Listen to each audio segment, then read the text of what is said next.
बिस्मिल्लाहिर्रहमानिर्रहीम, अस्सलामु अलैकुम। अली सलमान जी टीवी के तमाम नाजरीन को जी स्पोर्ट्स में खुश आमदेद कहता है कि जहां पे पीर से जुमेरात तक रोजाना रात 11:05 पर हम इस महफिल को सजाते हैं आपके लिए और बात करते हैं उस दिन खेले जाने वाले स्पोर्ट्स के हवाले से। और आपके इल्म है कि फीफा वर्ल्ड कप इस वक्त पूरी तरह से अपने उरूज पर है और टीमें जो हैं वो अब अगले मरहले के लिए हमें क्वालिफाई करती नजर आ रही हैं और सबकी नजरें हैं उस मैच पर कि जिसका है सबको इंतजार कि जहां पे दो बड़े जबरदस्त हरीफ आज एक दूसरे के बदले मुकाबिल होंगे, ईरान और यूनाइटेड स्टेट ऑफ अमेरिका। इस मैच पे सबकी निगाह है और आज जो मैचेस है खेले गए उनको भी हम डिस्कस करेंगे कि जहां पे सेनेगल की टीम ने जो है वो कामयाबी हासिल की और सेनेगल की टीम यहां पर जो है वो इक्वाडोर के खिलाफ कामयाबी हासिल कर गई। इसके अलावा जो मैच है नीदरलैंड और कतर का, उसमें भी जो है वो नीदरलैंड ने 2-0 से कामयाबी हासिल की। तो अब जो है वो अब अगली पोजीशन जो है वो आहिस्ता आहिस्ता मुस्तहकम हमें टीमों की होती नजर आ रही है और कुछ शेप अब बनना शुरू हो गया कि कौन कौन सी टीमें जो है वो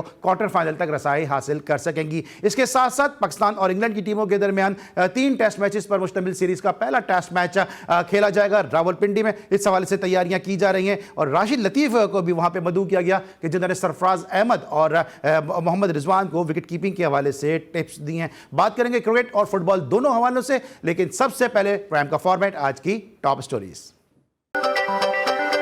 पाक इंग्लैंड टेस्ट सीरीज से कबल दोनों टीमों की पिंडी स्टेडियम में भरपूर प्रैक्टिस। साबिक कप्तान राशिद लतीफ के सरफराज और रिजवान को कीमती मशवरे। सरफराज और रिजवान सीजन प्लेयर हैं, इन्हें ज्यादा बताने की जरूरत नहीं पड़ी, लेकिन जो नजर आया इस पर अपनी राय दी साबिक कप्तान राशिद लतीफ। इंग्लैंड के जारे मिजाज बैठे के सामने टीम की जरूरियात के मुताबिक नए बॉल को इस्तेमाल करूंगा, नसीम शाह। पाकिस्तान में जीतने के लिए आए हैं, पाकिस्तान की पिचेस पर बाबर आजम हमारा असल हदफ होंगे, जेम्स एडरसन। दुनिया में हेडलाइंस बनाना है तो पाकिस्तान को इंग्लैंड को हराना होगा, चेयरमैन पीसीबी रमीज राजा। नॉर्दर्न ने सिंध को एक इनिंग और 55 रन से हराकर पहली मर्तबा कायद आजम ट्रॉफी जीत ली। T20 वर्ल्ड कप में शिकस्त पर भारतीय बोर्ड का आइंदा वर्ल्ड कप में कई सीनियर को हटाने का फैसला। फीफा वर्ल्ड का प्री क्वार्टर फाइनल राउंड की टीमें शॉर्टलिस्ट, सेनेगल और नीदरलैंड ने प्री क्वार्टर फाइनल में जगह बना ली। पाकिस्तान ने ईरान को शिकस्त देकर सेंट्रल एशियन वॉलीबॉल चैंपियनशिप जीत ली। नेशन कप हॉकी टूर्नामेंट में कौमी टीम मुसलसल दूसरी शिकस्त के बाद सेमीफाइनल की दौड़ से बाहर हो गई। जी नाज़रीन, ये थी आज की टॉप स्टोरीज। आपने टॉप स्टोरीज में देखा कि फुटबॉल वर्ल्ड कप के हवाले से प्री क्वार्टर फाइनल की लाइनअप जो है आहिस्ता आहिस्ता मुकम्मल होती नज़र आ रही हैं। साथ साथ पाकिस्तान की जानिब से जो है वो टेस्ट मैच की तैयारियां पूरी तरह से जारी हैं। रमीज राजा साहब ने भी इस हवाले से स्टेटमेंट दिया। दोनों आज इन टॉपिक्स पे गुफ्तगू करेंगे, लेकिन साथ साथ आज पाकिस्तान के ज़बरदस्त लेजेंडरी बैट्समैन यूनुस खान की भी सालगिरह है। तो जी स्पोर्ट्स की जानिब से happy birthday to Younis Khan के जो पाकिस्तान के रिकॉर्ड साज खिलाड़ी हैं। आज मेरे साथ जो दो शख्सियात मौजूद हैं, इनमें एक ऐसी शख्सियत के जिनको आप गाहे बगाए हमारे शोज में देखते रहते हैं, बहुत ही बैलेंस गुफ्तगू करते हैं, शुस्ता बोलते हैं और जब जरूरत पड़ती है तो फिर ये बोल्ड भी होते हमें नजर आते हैं, सामने वाले को क्लीन बोल्ड भी हमें करते नजर आते हैं। बड़े अरसे के बाद हमारे शो को एक दफा फिर इन्होंने रौनक और जीनत बख्शी। मेरे साथ मौजूद हैं मोहसिन घीवाला साहब। अस्सलाम वालेकुम मोहसिन, कैसे हैं आप? वालेकुम अस्सलाम अली, कैसे हैं आप? ठीक ठाक हैं। Thank you so much again for welcoming back on the show. और मिस कर रहा था मैं इस पूरे माहौल को, इस पूरे सेट को, आप लोगों को, but it's so good to be back और looking forward to today's show इंशाल्लाह। और हम सब भी आपको बहुत मिस कर रहे थे और आज से हम क्रिकेट की आपसे ज्यादातर हम अपडेट हासिल करेंगे। लेकिन जो दूसरी शख्सियत हमारे साथ मौजूद है, बहुत ही जबरदस्त फुटबॉल एनालिस्ट हैं, फुटबॉल के हवाले से बहुत ज्यादा मालूमात रखते हैं, फुटबॉल के हवाले से बहुत ज्यादा इन डेप्थ इनके पास नॉलेज होती है। इनके तबसरे तज्जिए जो यकीनी तौर पर पाकिस्तान के मुख्तलिफ जो स्पोर्ट्स शोज हैं उसमें आप सुनते भी रहे, उनको पसंद भी करते रहें। और यही वजह है कि आज हमने इनसे खुसूसी तौर पर रिक्वेस्ट की और आज हमारे शो में ये मौजूद हैं और हम उम्मीद करते हैं कि आइंदा भी हमारे शो को ये इसी अंदाज से जो है वो इज्जत बख्शते रहेंगे और हमारी दावत पे यहाँ पे तशरीफ फरमा होते रहेंगे। मेरे साथ मौजूद हैं जबरदस्त football analyst, experience football analyst Zaigham Abbas साहब। अस्सलाम वालेकुम जैगम भाई। वालेकुम सलाम, बहुत शुक्रिया कि आपने मुझे मदऊ किया। आपसे करेंगे हम जरा फुटबॉल की बातें, जरा पहले क्रिकेट पे गुफ्तगू कर लें। मोहसिन, सबसे पहले तो ये बताएं कि जो इंग्लैंड की टीम आई है और इंग्लैंड की टीम का जो ट्रैक रिकॉर्ड है पाकिस्तान में, वो इतना कोई खातिर ख्वाह नहीं है। सिर्फ 2 टेस्ट मैचेस अब तक उन्होंने जीते। 1961 में टेस्ट मैच जीता और फिर 2000 में वो टेस्ट मैच जीता कि जब आपको पता है कि इफ्तार के वक्त के बाद टेस्ट मैच हुआ और सकलैन मुश्ताक, मोहम्मद यूसुफ उस टीम का हिस्सा थे। क्या लगता है आपको कि किन तैयारियों के साथ इंग्लैंड की टीम आई होगी? अच्छा अली, आपने बड़ा इंटरेस्टिंग पॉइंट कहा कि सिर्फ 2 टेस्ट जीते हैं, लेकिन देखें वो जो ऐतिहासिक विक्ट्री थी जो इंग्लैंड ने हमें हराया था 2000-2001 में, आई थिंक वो एक out of the blue victory थी। उस वक्त हालांकि इंग्लैंड वेस्ट इंडीज को हरा के आया था, कोई भी एक्सपेक्ट नहीं कर रहा था कि पाकिस्तान कंडीशन में इंग्लैंड हमें हरा पाएगा। ठीक है, वो लास्ट मैच था, कराची में था, अंधेरा हो गया था, वो जो उन्होंने कहा था जी कॉल ऑफ करें, पर I think England did really well. और वो नासिर हुसैन का एक आई थिंक टर्निंग पॉइंट उनका स्टार्ट हो चुका था as a test side, as a good test side. So I think they have done really well in Pakistan back then. उसके बाद आज अब इतने सालों बाद ये आ रही है team. Now the game has changed. Ali, उस जमाने की क्रिकेट और आज क्रिकेट में जमीन आसमान का फर्क है। Test match, T20, one day, the game is now change altogether. Batsman जिस तरह से बैटिंग करता है 4-4.5 रन पर ओवर तो कुछ मजाक है टेस्ट मैच के अंदर भी। पहले तो 2-2.5 रन से होता था, ठीक है ना। पहले it was a war of attrition, now it is all about aggressive cricket. तो जो आप मुझसे अगर सवाल पूछते हो कि जी इंग्लैंड कैसे आया है, उन्होंने अपने स्टेटमेंट में साफ जाहिर किया हुआ है कि अंडर ब्रेंडन मैकलम और बेन स्टोक्स जो उनका माइंडसेट है ये बहुत ही अग्रेसिव माइंडसेट है। They want to come and win. वो कहते हैं जी ड्रॉ अब हटा दें, हम या जीतेंगे या आप उनको हराएं, लेकिन हम आए एक्साइटिंग क्रिकेट खेलने के लिए। And I think they have the team behind them. उनके पास उस किस्म के बल्लेबाज और बॉलर्स हैं जो एक एक्साइटिंग ब्रांड ऑफ क्रिकेट खेलना चाहते हैं। और आई थिंक मैकलम की जो स्टैंप है क्रिकेट पर वो ऐसी ही है इंग्लैंड टीम। बिल्कुल एक स्टेप ऐसी है। And remember and keeping this point in mind कि just before that particular test match no one had won against Pakistan at national stadium Karachi. तो पहली विक्ट्री थी किसी भी टीम की against Pakistan national stadium Karachi में। तो एक बड़ी तारीखी फतह थी वो जो हासिल की थी उन्होंने। नहीं, बेशक दैट वाज अ बहुत बड़ा मैच था वो। मुझे आज भी याद है कि वो मैच में देख रहा था लाइव और इन्हें गुस्सा भी आ रहा था, फ्रस्ट्रेशन भी थी, बिकॉज हमारा एक फोर्ट्रेस था नेशनल स्टेडियम, एक किला था हमारा, किला कि भाई वो किला है जो कभी ना काबिल फतह किला है। और उसको जब उन्होंने जीता था उस वक्त ग्रैम थोप थे, वो टीम थी, उन्होंने वाकई में बहुत शानदार परफॉर्मेंस दी थी। हमारी बॉलिंग बहुत स्ट्रांग थी with Saqlain and all, but unfortunately उस दिन वो दिन हमारा था नहीं। सो इंग्लैंड हैज दैट, उनके पास देखें वो कॉन्फिडेंस तो है। एक बात है कि इंग्लैंड बहुत लुक फॉरवर्ड कर रहा है पाकिस्तान में खेलने के लिए, हमारी पिचेस पे खेलने के लिए। जेम्स एंडरसन जैसा आपने खुद देखा, वो बड़े एक्साइटेड हैं to be back into Pakistan. वो सीरीज का, अच्छा इंटरेस्टिंगली वो सीरीज हिस्सा, वो टीम का हिस्सा थे, लेकिन उनको कोई मैच नहीं मिला था, सिर्फ वनडे खेले थे उन्होंने, टेस्ट नहीं खेले थे। तो वो तो बहुत लोग फॉरवर्ड कर रहे हैं। और पाकिस्तान में खेल के बाद उनका जो पूरा एक पैक कहते हैं ऑफ 9 कंट्रीज पूरा हो जाएगा, तो वो बड़ा लोग फॉरवर्ड कर रहे हैं, बड़े एक्सपीरियंस प्लेयर हैं। आई थिंक इंग्लैंड एक अच्छी स्ट्रॉन्ग टीम है और आई थिंक जो हमारी इस वक्त जो यंग टीम डेवलप हो रही है उसके लिए एक बहुत अच्छा टेस्ट होगा। हम भी यूएई में खेलने के बाद अपने होम ग्राउंड्स पे खेलेंगे। आई थिंक काफी एक्साइटिंग मैचेस हमें लोग फॉरवर्ड करने चाहिए। जगम भाई, आपके पास कुछ यादें उस टेस्ट मैच की कि जब इंग्लैंड ने पाकिस्तान को हराया था, इफ्तार का वक्त हो गया था, वी ऑल वर एक्सपेक्टिंग कि मैच जो है वो ड्रॉ हो जाएगा, लेकिन फिर स्टीव बकनर, नजीर जूनियर ने इस मैच को खत्म नहीं किया। और फिर मुझे याद है कि उस वक्त एक स्टेटमेंट आया कि सकलैन मुश्ताक लिफ्ट में स्टीव बकनर से लड़ पड़े थे कि तुम्हारी वजह से टेस्ट मैच जो है पाकिस्तान हार गया। सही कह रहे हैं, मुझे याद है वो बहुत तारीखी वो हैसियत इख्तियार कर गया था वो। और भाई आपने उसको सही कोट किया कि सकलैन मुश्ताक का जो फेम हुआ वो इसी वजह से हुआ कि वो झगड़े की वजह से, कि थोड़ा सा आपस में रिफ्ट भी हो गई थी, उसकी वजह से वो ग्राउंड पे झगड़ लेते शायद जीत जाते हैं मेरे ख्याल से वो लिफ्ट पर झगड़े। अच्छा, अब ये जो ब्रेंडन मैकलम ने जिस अप्रोच की बात की कि ब्रेंडन मैकलम ने कहा कि हम पॉजिटिव अप्रोच के साथ आए हैं और हम एग्रेसिव हम क्रिकेट खेलेंगे। मैकलम के आने के बाद से इंग्लैंड की टेस्ट टीम की पर्टिकुलर जो अप्रोच है वो काफी चेंज हुई है। मैकलम ने देखे अली क्रिकेट चेंज कर दी है, सिर्फ टेस्ट मैच नहीं, उनका माइंडसेट चेंज कर दिया। देखिए T20 में तो मॉर्गन ने माइंडसेट चेंज करना शुरू कर दिया था, उन्होंने व्हाइट बॉल क्रिकेट को सेपरेट करना शुरू कर दिया, जिसके हमने रिजल्ट्स देखे, ठीक है ना। तो व्हाइट बॉल में T20 वनडे वो चेंज हो गए थे, बट टेस्ट मैच वो स्टिल दैट फोर्ट्रेस जो उन्होंने कहा था कि नहीं ठीक है, वो एक सर्टेन तरीके से खेली जाती है। ब्रेंडन मैकलम ने आके उस माइंडसेट को भी चैलेंज किया है कि आप क्यों अपने आप को रिस्ट्रिक्ट कर रहे हैं, अपने दिमागों को बंद कर रहे हैं कि टेस्ट मैच ऐसे खेली जानी चाहिए। आप क्रिकेट आजकल चेंज हो गई है, आप टेक ऑन करें और इसको भी अग्रेसिवली खेलें, play to win.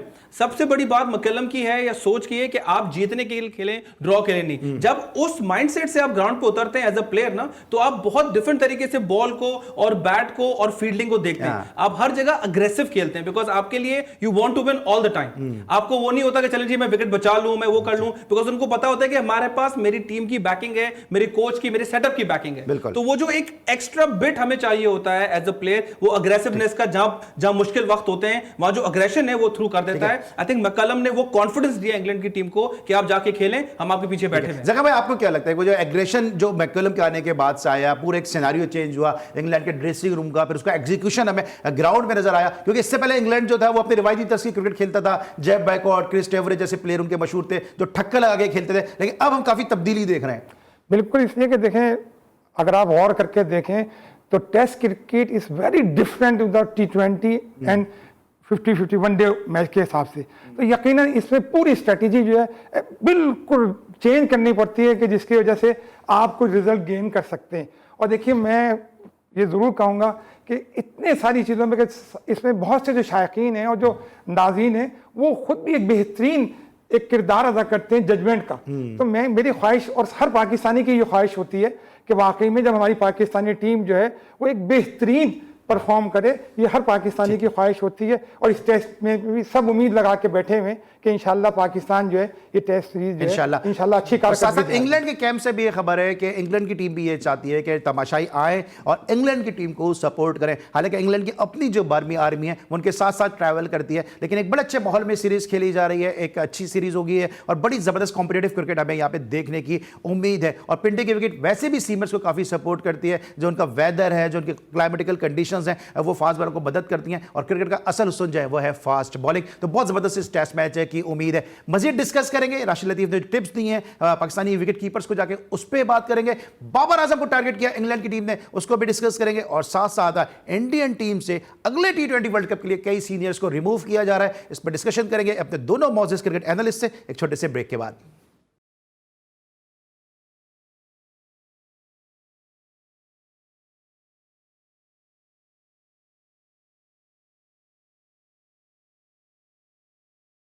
Welcome back after the break. और ब्रेक पर जाने से पहले हम डिस्कशन कर रहे थे पाकिस्तान इंग्लैंड टेस्ट सीरीज के हवाले से, और आपने जब हेडलाइंस देखी थी आपने देखा कि जेम्स एंडरसन ने कहा कि हमारा टारगेट बाबर आजम है। मोहसिन, ये जो बाबर आजम को टारगेट कर रहे हैं इंग्लैंड की टीम, आपको लगता है कि सोच के साथ आई है कि बाबर आजम पाकिस्तान की जो बैटिंग का न्यूक्लियस है, अगर इसको टारगेट करेंगे तो बाकी टीम को डैमेज करना इतना मुश्किल नहीं होगा? हालांकि टेस्ट में इमाम जैसे प्लेयर भी हमारे साथ हैं।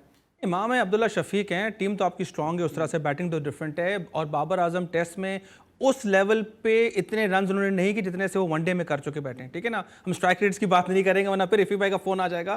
लेकिन देखिए, बाबर आजम, अली बड़ी सिंपल सी बात है, you have to target the best player. आपका बेस्ट प्लेयर बाबर आजम है, ठीक है। टेस्ट मैचेस के अंदर बाबर आजम की विकेट जो है वो प्राइज विकेट है। जब आप उस जैसे प्लेयर को आउट करते हो तो जनरली एक टीम का मोरल डाउन होता है। बाबर आजम अपने उस हाइट पर हैं जहां पर वो अपने पावर्स की कहते हैं शोहरत को पहुंचे हुए हैं कि he is always going to be someone who is going to be difficult to get out, ठीक है। तो एंडरसन ऑब्वियसली आपके बेस्ट प्लेयर को टारगेट करेगा। Having said that, I think ये गलत फहमी होगी कि सिर्फ बाबर पे फोकस करें। आई थिंक अब्दुल्ला शफीक जो फॉर्म दिखा रहे थे या इमाम है, आई थिंक वो काफी स्ट्रॉन्ग बैट्समैन है। एंड आई थिंक जो ओपनिंग स्टार्ट है अगर पाकिस्तान का वो चल गया तो फिर बाबर आजम के लिए बहुत इजी हो जाएगा रन्स करना। सो आई थिंक ऊपर की जो विकेट है वो बहुत ज्यादा इंपॉर्टेंट है for James Anderson and England to hit, ठीक है। जैकब भाई, जिस तरह भी बाबर आजम की बात हो रही है, अभी अब्दुल्ला शफीक की बात की और इमाम की बात की, but you can't right of Azhar Ali. Azhar Ali भी एक ऐसे प्लेयर हैं कि जो एक्सपीरियंस प्लेयर हैं, परफॉर्मर हैं, गो कि उनकी एक दो सीरीज जरूर खराब हुई हैं, लेकिन उसके बावजूद आप अजहर अली को भी डिपेंड कर सकते हैं। बिल्कुल सही कह रहे हैं आप, इसलिए कि उनका अगर साहब का रिकॉर्ड देखें तो हमेशा उन्होंने टेस्ट क्रिकेट में जो है बहुत अच्छा परफॉर्म किया है। और इस दफ़ा भी मुझे उम्मीद है। और फिर सबसे बड़ी बात ये होती है कि जो प्लेयर जो होता है ना पुराना, उसको एक साइकोलॉजिकली एक बहुत बड़ा एक एडवांटेज होता है कि वो ऑलरेडी बहुत से मुल्कों के खिलाफ खेल चुका है और उसका हमेशा टेस्ट रिकॉर्ड जो है अजहर अली का बहुत अच्छा रहा है। तो इस दफ़ा भी हमें बहुत अच्छी उम्मीद है कि अजहर अली से कि इंशाल्लाह बहुत अच्छा स्कोर करेंगे। ठीक है, तो इस सीरीज आप किस तरह से देख रहे हैं? क्योंकि पिंडी का जो टेस्ट मैच है, जिस तरह मैंने पहले भी बात की कि अबर आलूद मौसम की वहाँ पे उम्मीद है, क्लाइमेटिकल कंडीशन है कि जो फास्ट बॉलर को मदद करेंगी, और पाकिस्तान हमेशा से स्ट्रगल करता रहा है सीमिंग कंडीशंस में। आपको लगता है पाकिस्तान के लिए थोड़ी सी मुश्किल इक्वल सी कंडीशन होगी, इंग्लैंड को भी फेवरेबल कंडीशन मिल सकती है? नहीं देखें, इस वक्त अगर आप बॉलिंग पेस के हिसाब से देखें तो नो डाउट कि पाकिस्तान के पास जो इस वक्त बॉलिंग पेस है, ख़ास करके जिसमें ये पूरा एक स्क्वाड है, जिसमें नसीम शाह है, इसी तरह के शाहीन शाह अफरीदी है, तो शायद तो खैर अनफिट है, वो तो खेले लेकिन वो तो इस वक्त इसमें अनफिट है, लेकिन ये कि एक बहुत अच्छा स्क्वाड है। तो आप यकीन करें कि ये टॉस पे भी मैं समझता हूँ कि इसका बहुत बड़ा असर होगा टेस्ट मैच का, क्योंकि जाहिर है कि सुबह का वक्त जो होगा उसमें बॉल जो है स्विम भी करेगी और जाहिर है कि थोड़ा सा मॉइस्चर भी होगा पिच के ऊपर, तो काफ़ी हमारे जो बॉलर हैं वो बड़ा अच्छा एडवांटेज हासिल कर सकते हैं। आपको क्या लगता है मोहसिन, ये जो बॉलिंग की अटैक की बात की है, in the absence of Shaheen Shah Afridi, कितना ये अटैक हमारा लीथल होगा? क्योंकि अभी हमने मोहम्मद अली एक नए बॉलर हैं उनको लिया, मीर हमजा के बारे में कहा जा रहा है कि जी वो अनफिट थे, अब हारिस रऊफ और नसीम, इन पर बहुत डिपेंड करेगी पाकिस्तान। अच्छा अली, मैं थोड़ा मुख्तलिफ सोचता हूँ। देखिए, दो चीज़ें मेरे दिमाग में सामने है। पिंडी की पिचेस पर रन हमेशा ज़्यादा बने। पिंडी एक ऐसी विकेट है कि जहाँ पर थोड़ी फ्लैट है, वहाँ पर हमेशा बड़े बड़े रन बने। अगर आप पुराने मैचेस भी उठा के देख लें, ऑस्ट्रेलिया का मैच लास्ट टाइम हुआ था, 450-500 रन दोनों टीमों ने किए थे, ठीक है ना। तो पिंडी में हमेशा रन ज़्यादा होते हैं। इस वक्त थोड़ा सा फर्क ये है कि चूंकि वहाँ मॉइस्चर शुरू में ड्यू होगी, सो 10-11 बजे तक ड्यू होती है, तो शुरू में जो बैटिंग फर्स्ट करेगी वहाँ पर थोड़ा सा बॉल का जिप होने का, घूमने का चांस है। बट आई थिंक वो शुरू का आधा 1 घंटे का सेशन है, उसके बाद विकेट ने फ्लैट हो जाना है। नॉर्मली पिंडी में रन्स बहुत ज्यादा होते हैं, ठीक है। नंबर 2 पॉइंट, हमारी बॉलिंग इनएक्सपीरियंस्ड है और ये बहुत बड़ा फैक्टर होता है टेस्ट मैच में, क्योंकि टेस्ट मैच के अंदर एक आपको पेशेंस का लेवल चाहिए होता है ताकि आप एक लेंथ पर कराते रहें बैट्समैन को आउट करने के लिए। देखिए, टेस्ट मैचेस के अंदर आपको बैट्समैन को आउट थिंक करना होता है, ठीक है। बैट्समैन इतनी जल्दी अपनी विकेट फेंकता नहीं है। अब वहां पर नसीम शाह हैं जो यंग बॉलर्स हैं, उनमें वो पेशेंस लेवल अभी डेवलप नहीं हुआ है, उनमें वो आप कहें कंसिस्टेंसी डेवलप नहीं हुई है कि अगर 2 ओवर 3 ओवर मेडन हो गए विदाउट अ विकेट तो वो कहें चले ठीक है एक और मेडन करा लो। वो जाएंगे बड़ी बॉल कराने के लिए, बड़ा बोल्ड करने के लिए, और वो पैशन ऑफ यूथ भी कह सकते हैं लेकिन उसके साथ साथ इनएक्सपीरियंस भी कह सकते हैं। इंग्लैंड की बॉलिंग कंपेयर टू पाकिस्तान मुझे स्ट्रॉन्गर लग रही है बिकॉज एक्सपीरियंस भी है, मार्कवुड नहीं है, मार्कवुड नहीं है, लेकिन आप एंडरसन देखें, वो एक बहुत बड़ा इंस्टीट्यूशन है फास्ट बॉलिंग का। जेम्स एंडरसन एक बहुत बड़ा इंस्टीट्यूशन है, 175 प्लस मैचेस हैं, 670 प्लस विकेटें हैं, ही इज अ स्टार। तो मेरे ख्याल से इंग्लैंड की बॉलिंग हम पर थोड़ी सी भारी है। हमारी ओपनिंग बैटिंग जो है वो बहुत की होगी for Pakistan to do well in this series. अच्छा, इन एक्सपीरियंस की बात की ना मोहसिन ने, जगम भाई, एक प्रॉब्लम ये है कि हारिस रऊफ जो है वो फर्स्ट क्लास क्रिकेट इतना नहीं खेले हैं। नसीम शाह चूंकि उनकी पेस ज्यादा है, उनको अगर लंबे स्पेल करेंगे तो उनको भी हमें बहुत देखभाल के इस्तेमाल करना है। आपको लगता है कि यही वजह है कि मोहम्मद अली की, जिनकी वजह शोहरत ये है कि वो एक ही पेस के साथ पूरे दिन बॉल कर सकते हैं, लंबे स्पेल कर सकते हैं, उनको टीम में इंक्लूड किया गया? और क्या आपको लगता है कि मोहम्मद अली का इधर डेब्यू होता नजर आ रहा है?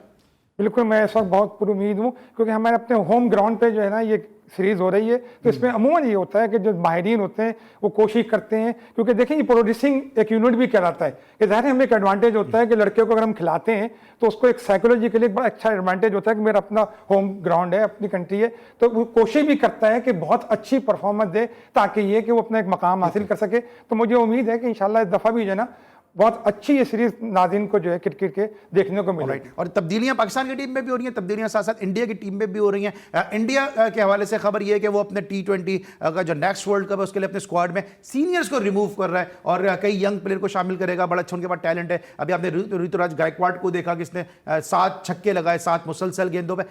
टैलेंट है मोहसिन उनके पास, और उनकी बेंच स्ट्रेंथ ऐसी है कि अभी से अगर काम करें तो एक अच्छा बैलेंस स्क्वाड बना सकते हैं।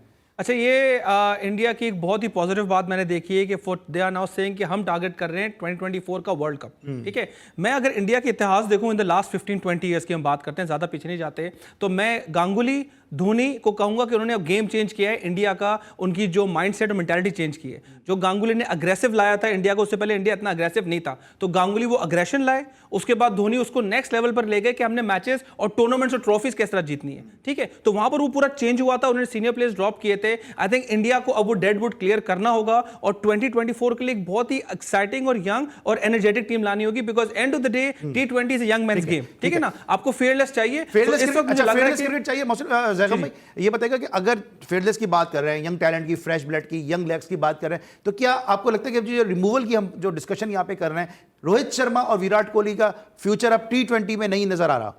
बिल्कुल, इसलिए कि अब वो तकरीबन आखिरी मराहिल पे हैं और अभी भी इनकी जो परफॉर्मेंस के हिसाब से देख लेंगे T20 वर्ल्ड कप में, तो मैं समझता हूँ कि कोई इतनी खास यानी सहर अंगेज नहीं थी। और अब वो लोग तकरीबन इस वक्त अपने अख्ताम की यानी भी गामजन है, उनकी भी कोशिश ये कि इस अपने अख्ताम को अच्छा तारीख साज कर सकें और हो सकता है कि टेस्ट मैच में जो है वो कुछ परफॉर्मेंस दिखा सकें। लेकिन T20 में और वनडे में तो मैं नहीं समझता कि अब उनकी कोई परफॉर्मेंस नज़र आ रही है। अली देखिए, इसमें मैं सिर्फ एक बात ऐड करना चाहूंगा। विराट कोहली ने बहुत जबरदस्त T20 खेला है, बट जो ब्रांड ऑफ क्रिकेट इंडिया खेल रही है वो पुरानी खेल रही है। अगर इंडिया ने उस लेवल पे ट्रॉफीज जीतनी है तो जो इंग्लैंड ने अपना गेम खेला था, जहां पर 1 से लेकर 11 तक बल्लेबाज आके अग्रेसिवली खेल रहे हैं डर के बगैर, इंडिया को वो स्ट्रैटेजी लेनी होगी। और इंडिया के पास बेंच स्ट्रेंथ भी है और पीछे बैकिंग भी है कि वो स्ट्रैटेजी को सक्सेसफुली फॉर्मुलेट कर सके। अच्छा, after the losing of the semifinal, we are seeing that India has tremendous change in the coaching staff, in the supporting staff. So do you see the Dhoni can play a vital role in any other capacity? Ali देखिए, बात सारी mindset की आ जाती है। Cricket is all about mindset. हम McCullum की बात कर रहे थे कि मक्कलम ने तो कहा कि भी टेस्ट भी जो है जीतने के लिए खेलें, ये ड्रॉ तो छोड़ ही दें। तो बात सारी है कि इस वक्त का जो आज का प्लेयर है वो कितने अग्रेसिव माइंडसेट के साथ आता है। अब धोनी जो है वो वंडरफुल कैप्टन है, सुपर्ब विनिंग कैप्टन है, ट्रॉफीज भी जीती हैं, बहुत अच्छे स्ट्रैटेजी उनकी है, मास्टर टैक्टिशियन है। Is he going to implement that aggressive mindset सबके अंदर? मुझे उसका नहीं पता। लेकिन मेंटोर लिया था ना, वो एक्सपीरियंस शायद कामयाब दिया, इसलिए दोबारा उनको मेंटोर रखा नहीं। देखिए उनको मेंटोर, हाँ देखिए मेंटोर अगेन, जो जरूरी नहीं कि जो बहुत बड़ा प्लेयर है वो बहुत अच्छा मेंटोर भी हो, ठीक है। जरूरी नहीं कि जो टॉप प्लेयर है वो बहुत अच्छा कोच भी हो। हमने हिस्ट्री पूरे केसेस उठा के देखे हैं। बॉब वुलमर एक बहुत अच्छे कोच थे, बहुत अच्छे प्लेयर नहीं थे। तो उस तरह से हम कह नहीं सकते कि धोनी, इस वक्त बात सारी ये है कि इंडिया का जो बोर्ड, इंडिया की जो मैनेजमेंट थिंक टैंक है, वो कितना सपोर्ट करती है प्लेयर्स को कि जाओ और अग्रेसिवली खेलो। अगर तुम आउट भी हो गए कोई मसला नहीं, हम तुम्हारे पीछे बैठे, हम तुम्हारे पीछे बैठे। और इंडिया इस वक्त एक रीशेपिंग प्रोसेस में हमें नजर आ रही है। जिस तरह उन्होंने हार्दिक पांड्या को कैप्टन बनाया, इस तरह वो यंग ब्लड को लेकर आ रहे हैं। इस डिस्कशन को हम यहीं पे अब वाइंड अप करेंगे, क्योंकि ब्रेक पे जाएंगे और जब ब्रेक के बाद वापस आएंगे तो बात करेंगे कतर में खेले जाने वाले फीफा वर्ल्ड कप के हवाले से। मिलते हैं छोटे से ब्रेक के बाद।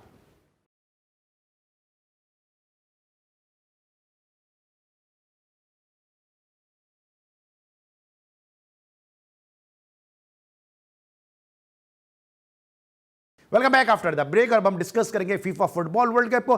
तो ज़ैगम अब्बास साहब हमारे साथ मौजूद हैं, जबरदस्त फुटबॉल एनालिस्ट। ये बताएंगे अब जो है वो प्री क्वार्टर फाइनल की जो है वो कुछ टीमें जो है वो अब डिसाइड हो गई हैं, लेकिन आज बड़ा इंपॉर्टेंट मैच खेला जाएगा। इसमें यूनाइटेड स्टेट्स और ईरान की टीमें मध्य मुकाबले हैं। एक हाई वोल्टेज मैच है, क्योंकि टेंशन दोनों टीमों के दरमियान शुरू से ही रही है। अली, सबसे पहले तो मैं GTV का बहुत जो है मशकूर हूँ कि उसने लाखों पाकिस्तानी फुटबॉल के नाज़रीन और शायकीन जो है उनकी दिलचस्पी को मलूज़ खाते रखते हुए ये प्रोग्राम जो है वर्ल्ड कप पे तरतीब दिया है। बहुत खुशाइन बात है। देखिए, इस वर्ल्ड कप में आगाज़ से ही जो है ये वर्ल्ड कप जो है बड़ी तारीफ साज हैसियत इख्तियार कर चुका है। मैं अपने नाज़रीन के साथ शेयर करता चलूँ, जो फुटबॉल के नाज़रीन हैं, कि देखें जो 4 दफ़ा आलमी चैंपियन रह चुका हो, इटली फुटबॉल का आलमी फातेह कप रह चुका हो, वो जो है इस 32 टीमों में क्वालिफाई नहीं कर सका। फिर इसी तरीके से देखते हैं कि इस वर्ल्ड कप को हम अपसेट का वर्ल्ड कप कहें तो वो भी बेजा ना होगा, क्योंकि मैं देख रहा हूँ, देखें आप कि कितना बड़ा प्लेयर था करीम बेंजीमा फ्रांस का, वो इंजर्ड हो गया तो वो नहीं खेल सका। फिर इसी तरीके से आपने देखा कि 3 जो मैचेस हुए, जिसमें सऊदी अरब का मैच हुआ तो वो भी बड़ा अजीब अर्जेंटीना के साथ था। इसी तरीके से यानी जर्मनी को जो जापान ने हराया, ये बहुत बड़ी बात थी। और फिर एक सबसे बड़ा बात ये कि बेल्जियम कि जो इस वक्त फीफा रैंकिंग में 2022 में पहला नंबर पर है, और उसकी एक बहुत मजबूत साइड है जिसमें डी ब्रोने है, लुकाकू है, हैजर्ड है। बहुत ये साल इनके प्लेयर जो हैं हमेशा परफॉर्म करते हैं, लेकिन उसके बावजूद मोरक्को जैसे ने उसको हरा दिया, तो ये भी एक बहुत बड़ा अपसेट था। और देखिए, जहां इस वर्ल्ड कप के अब तक इस वक्त दुनिया में जो है 22 वर्ल्ड कप खेले जा चुके हैं, यानी आप हैरान होंगे कि अगर कॉस्ट वाइज ये सबसे कॉस्टली वर्ल्ड कप है कि जो इस वक्त खेला जा रहा है, और इसमें भी 23वां वर्ल्ड कप है। लेकिन इसमें सबसे बड़ी बात यह कि एक तो बहुत बड़ा एजाज़ जो हासिल हुआ है एशिया के नाते, और ये कि किसी पहले अरब इस्लामी मुल्क में जो है इस वर्ल्ड कप का इनेकाद हो रहा है, तो ये भी एक बहुत बड़ी बात है। फिर हमारे पाकिस्तान के लिए मैं समझता हूँ कि बहुत बड़ा एजाज़ है कि पिछले वर्ल्ड कप में भी फुटबॉल जो थी वो तैयार होकर हमारे पाकिस्तान से गई थी, और इस दफ़ा भी अल्हम्दुलिल्लाह ये फुटबॉल जो है वो पाकिस्तान से तैयार होकर। ज़ैगम भाई, साथ साथ जो सिक्योरिटी है वो भी असाकिर पाकिस्तान के हाथों में, पाकिस्तान फौज जो है वो उसकी सिक्योरिटी के इंतजाम जो है वो अंजाम दे रहे हैं। अच्छा, अब ये जो अपसेट्स हमने देखें, इसकी वजह आप क्या समझते हैं कि सऊदी अरब को कोई भी रेट नहीं कर रहा था कि अर्जेंटाइन को इस तरह से हरा देंगे? फिर वो एक स्पीच की एक वीडियो आई जो ब्रेक में की थी उनके कोच ने, उसने पूरा मोटिवेट किया। फिर हमने अभी मोरक्को की आपने बात की है, जापान ने हरा दिया। रीजन आप क्या समझ रहे हैं? क्योंकि पूरे साल ही सारे जो प्लेयर हैं, जो बड़ी टीमों के प्लेयर हैं, वो खेलते रहते हैं। आपको लगता है कि फटीग का शिकार है या वो एग्जॉस्ट हुए हैं किसी तरह से? नहीं, देखिए, मैं अपने नाज़रीन को भी आपको भी बताऊं कि होता यह है कि फुटबॉल के अंदर ना बहुत सारे फैक्टर ऐसे होते हैं कि जो उसके रिजल्ट पे डिपेंड करते हैं। उसमें सारी चीज़ें देखी जाती है कि अटैकिंग वाइज उस टीम का क्या रोल है, उसकी डिफेंस साइड कैसी है, उसकी स्टेमिना वाइज कैसी है, फिर उसकी बॉल क्रॉसिंग मतलब पासिंग की जो एक्यूरेसी है वो कैसी है, फिर सबसे आखिर में जो है वो एक किस्मत का अमल दखल जो है उसको भी आप नजरअंदाज नहीं कर सकते कि किसी की बॉल शूट जो है वो गोल पोस्ट से टकरा के वापस आ जाती है और किसी की बॉल शूट जो है वो नेट में चली जाती है। तो ये सारे फैक्टर इन्वॉल्व होते हैं। अच्छा आप देखें कि ये अगर मेयार के हिसाब से आप देखें तो ये तमाम टीमें, क्योंकि एक सख्त तरीन दुश्वार तरीन मराइल जिसको हम क्वालिफाइंग राउंड कहते हैं, उन मराइल से ये गुजर के अपने आप को इन 32 टीमों में मुंतखब पर आती हैं। तो अगर आप मेयार के हिसाब से देखें तो ये तकरीबन हम पल्ला होती हैं ये सब साइडें, लेकिन क्या होता है ये फैक्टर जो है उसके रिजल्ट पे जो है डिपेंड करता है। और अमूमन ये होता है कि बहुत बड़ी बड़ी टीमें जो है वो रह जाती हैं। शायद आपको याद होगा कि जर्मनी ने जो वर्ल्ड कप जीता था उसमें गोड्से ने एक गोल मार दिया था, उसके बाद वो इतना हालांकि नहीं खेला, लेकिन वो एक गोल आज तक शायकीन, क्योंकि उसने जर्मनी को फातेह बना दिया था वर्ल्ड कप। और ऐसे गोल की आपने जो बात की, ऐसे मोहसिन क्रिस्टियानो रोनाल्डो ने किया, हेड करने की कोशिश की और डिफ्लेक्शन उनसे नहीं हुआ, लेकिन नाम उनका हो गया कि जी गोल उन्होंने किया। पर नाम हो गया, लेकिन दोनों बाद नाम हट भी गया। ब्रूनो को उन्होंने वो गोल दे दिया, तो अब उसमें भी थोड़ा शायकीन बड़े नाराज थे कि भी क्रिस्टियानो रोनाल्डो इतने बड़े प्लेयर हैं, अब इतनी भी क्या नदीदा और भूखापन ने गोल का कि वो सर मार रहे कर रहे हैं। But I think that shows the sad part कि रोनाल्डो अपने करियर के एंड पे चाह रहे हैं कि एक थोड़ा सा वो रिकॉर्ड इक्वल कर लेते हैं 9 गोल्स का। But it was sad, but चले एनीवेज एंड द डे जो फेयर बात है, ब्रूनो को गोल दे दिया गया, अच्छी बात है। बट एक्साइटिंग, बड़ा एक्साइटिंग वर्ल्ड कप चल रहा है। अच्छा मेयार की बात की तो मेयार से अगर मेयार का जिक्र करो तो फिर नेमार, और नेमार है बीमार, तो ब्राजील को क्या ये इंपैक्ट कर डालेगा थोड़ा? नहीं देखिए, मैं आपको बताऊं कि एक स्ट्रॉन्ग स्क्वाड जो है ना उनका, ये हमेशा फुटबॉल में ये होता है क्योंकि इंजरी जो है वो एक पॉसिबल हमेशा रखी जाती है, तो हमेशा ये होता है। लेकिन मैं देख रहा हूं कि इनका आदत तो रियल मैड्रिड खेल रहा है इनकी टीम में। विनीशियस जूनियर को देख लें, जेसिस को देख लें, इसी तरीके से कैसिमिरो है, ये हमेशा परफॉर्म करते रहे। और अभी भी आपने मैच देखा होगा तो कितना शानदार उन्होंने खेल पेश किया है। और यही वजह है कि उन्होंने अपने दोनों मैच जीत के वो इस वक्त 16 की यानी जो नॉकआउट राउंड है जो अब शुरू होगा, जो 16 टीमें जिसको हम प्री क्वार्टर फाइनल भी कहते हैं, तो उसके लिए इन्होंने क्वालिफाई कर लिया है। तो मैं नहीं समझता। अच्छा मैं थोड़ा सा मोहसिन की बात को कंटिन्यू करूं कि देखिए कि हकीकत ये कि आपने भी तस्करा किया क्या जो आप ये जो मैच होने वाला है इस वक्त ईरान का और उसका यूएसए का, इसमें एक थोड़ा सा एडवांटेज ईरान को ये हासिल है कि उसने जो वेल्स को जो है 2-0 से हराया है। और वेल्स में जो बेल है वो रियल मैड्रिड का बहुत मशहूर प्लेयर है, तो उनको एक थोड़ा सा नफ्सियाती तौर पे जरा सा एक एडवांटेज है कि वो एक अच्छा परफॉर्म कर सकेंगे। और फिर मोहसिन ने बड़ी अच्छी बात कर रहे थे कि जितने पुराने प्लेयर हैं, देखिए जिसमें ये क्रिस्टियानो रोनाल्डो है, मेसी है, इसी तरीके से अगर आप लुकाकू को देख लेंगे, हैजर्ड को देख लेंगे, उस तरफ से आ जाएं तो मॉडरिच है, तो ये सारे प्लेयर जो हैं तकरीबन इस वक्त अपना आखिरी वर्ल्ड कप खेलना है और उनकी पूरी कोशिश होगी कि ये माइनस प्लेयर हैं कि अपना बेहतरीन इसको यादगार बनाना और यकीनी तौर पे वर्ल्ड कप कई हवालों से यादगार भी रहेगा। ज़ैकम अब्बास साहब का बहुत बहुत शुक्रिया कि हमारे साथ मौजूद थे। मोहसिन घीवाला साहब आपका बहुत शुक्रिया कि आप दोनों हमारे साथ आज के इस शो को रौनक बख्शने के लिए जी स्पोर्ट्स का खुसूसी हिस्सा थे। आज के लिए बस इतना, इंशाल्लाह कल रात एक दफ़ा फिर मुलाकात होगी। अली सलमान को पूरी प्रोडक्शन टीम के साथ इजाज़त दीजिए, अपना बहुत ख्याल रखिए, अल्लाह हाफ़िज़।